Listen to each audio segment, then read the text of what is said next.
देखो मैं सिगरेट नहीं पीता और जेब में लाइटर जरूर रखता धमाका करने के लिए. ഹർഷത് മേത്ത ഇന്ത്യൻ സാമ്പത്തിക വ്യവസ്ഥയെ നിന്ന നിൽപ്പിൽ പാതാളത്തിലേക്ക് താഴ്ത്തിക്കളഞ്ഞൊരു മനുഷ്യൻ. 90കളുടെ തുടക്ക കാലഘട്ടത്ത് അയാൾ ആഡംബരത്തിന്റെ അവസാന വാക്കായിരുന്നു. ആകാശം മുട്ടുന്ന കൊട്ടാരങ്ങൾ, ആഡംബര കാറുകൾ, പ്രധാനപ്പെട്ട ന്യൂസ് പേപ്പറുകളുടെയും മാഗസീൻസിന്റെയും ഒക്കെ തലക്കെട്ടുകളിൽ ഇഴുകിച്ചേർന്ന ഒരു ബോളിവുഡ് സിനിമയെ വെല്ലുന്ന ജീവിത ശൈലി. ഇന്ത്യൻ സ്റ്റോക്ക് മാർക്കറ്റിംഗിന്റെ Amitabh Bachchan, the big bull എന്ന വിളിപ്പേരുകൾ.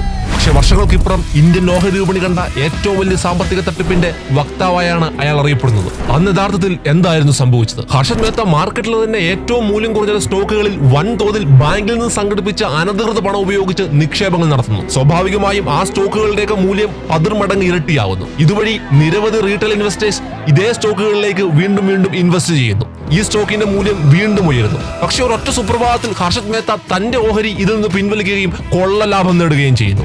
എന്തൊക്കെയായാലും ഇന്ത്യൻ ഓഹരി വിപണിയുടെ നിയമനിർമ്മാണത്തിൽ ഈ സംഭവം ഒരു പരിണാമ പ്രക്രിയയ്ക്ക് തന്നെ തുടക്കമിട്ടു. സെബി പോലുള്ള അതോറിറ്റീസിന്റെ നിയമങ്ങളും നിയന്ത്രണങ്ങളും വരികയും അത്തരത്തിലൊരു തട്ടിപ്പ് ഇനിമേൽ ആവർത്തിക്കാതിരിക്കാൻ വേണ്ടതൊക്കെ നാം ചെയ്തു കഴിഞ്ഞു.